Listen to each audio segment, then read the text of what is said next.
Like, you protect your money, keep it in a bank, you keep it in a safe. You're protecting your cash and monetary value. But people don't protect their time. They'll randomly throw their time out to anyone and everyone and whatever. That's right. And I think people don't realize that you can always make more money, but you're never going to get back your time. So are you working on the right? Like, I've been thinking about this for the past couple of months of how do I be more intentional? How do I spend time on the things that I think matter? Right. Whether that means building a business, being more productive, or just spending time with family, or Right. taking a step back and like I do leatherworking, but I haven't made a wallet in like 3-4 months. I enjoy doing it, but I just haven't made the time Sure. to like go to do those things. Maybe I should. Maybe doing that unlocks something that I would have never realized, but for whatever reason, I haven't been able to make that time. Why do you think that is? Why haven't I made the time? Or what do you think is causing you to not be able to have the time? Doing too many things and being stuck with business outcomes. I want to build this podcast. I'm spending time doing this. And my agency, my 9 to 5, and then we're moving. And there's always something that seems more important, right? Yep. But I think it comes down to priorities of, I know that if I want to make time for it, I can make time for it. Yep. But I feel like something else will suffer. That's right. And then that thought is what I'm like, okay, I can't let my agency suffer. I need to get more clients. I can't let the podcast suffer, because then if I get bored of doing the podcast, then the notion I started out with, I don't want that to happen. Right. And so something's always going to suffer. And for the last probably 8-9 years, it's been my health. I lose weight, I gain weight. And every time I'm like focused on something else, this will. And I think it's just the notion of, I know I probably have time for it. I can probably be super efficient, and I can still get stuff done. I was asking Justin the other day, hey, I'll make you a wallet. I'm like, hey, tell me what you like. I'll start designing it. But I just feel like something will give.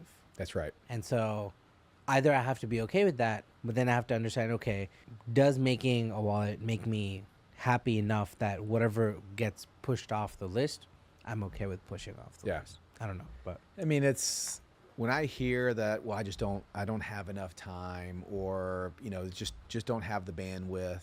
My immediate response is, then let's just say what it is. It's not a priority, right? Because a lot of the distractions, a lot of the lack of bandwidth, it will always come back down to priority mismanagement. 100%.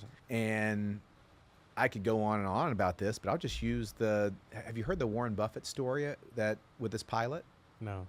Who knows if this is true or not, but it sounds like Buffett, and the moral of the story so spot on. He asked his pilot that was working with him for a long time to, what's your bucket list? What are the top 25 things that you would like to achieve before you die? Spend a week on that, bring it back next week, and let's take a look at it. So pilot got excited, right? He made this big list, brought it back to Warren. Warren looked at it for a minute and said, shave it down to 3 things. It's like, oh, okay. Spent the next week, took the list of 25 down to 3, brought it back, and he says, okay, do you still have the other 22 items? He says, yep, they're right here. Buffett says, that becomes your no list. Because here's what happens with human psychology. If you don't say no to those other 22 things, these 3 things will never happen. Yeah. They're too interesting. They have some level of interest. You want to do them, but you have determined they're just not at the priority of these things. And if I could just take the focus of what would normally go across 25 different things, kind of spreading your focus all over the roulette table to get chips on every number, right? I'm going all in on these 3 things. The other list becomes a no or not yet until these get done. And I think that's just a powerful story of just so many people, myself included. I'm not immune to this, because it happens the more successful you become, right? You think about someone who's at the top of their field, the top of their game, they're going to have way more opportunities thrown at them than someone who is just starting out, right? So it's actually more difficult to prioritize higher up the success ladder you go, simply because there's going to be more things thrown at you, more tugs on your time. So prioritization becomes even more critical. Yeah, distractions are just another way of saying I mismanaged my priorities, right? It's like as if the priorities were truly there, set in stone, locked in, and everything became less of a priority than these. I think people would get it's counterintuitive, right? You're focusing on fewer things, expecting more to get done, but that's exactly what happens. Instead of you making 10 to 20% progress in 20 different areas, feeling like you haven't done anything, you're actually driving the ball down the field and putting it in the end zone on these 2 or 3 items. You're driving it to completion, and that's just a very, very different feeling. 100%. I feel like priorities, it's hard to pick 1 or 2 things or 3 things. It right? is. Especially where I'm currently in this like in between where I'm like, maybe I know what I want to do, maybe I don't know what I want to do. There's so many like variables. Mm-hmm.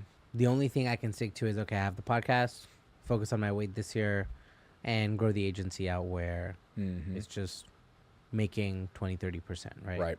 Outside of that, I feel like I want to do everything but these 3 things, though. Sometimes I'm just like, everything's shiny object syndrome. For right? sure. There's always, but it's also hard to say no because I'm like, this seems like something I should, spend a couple hours on.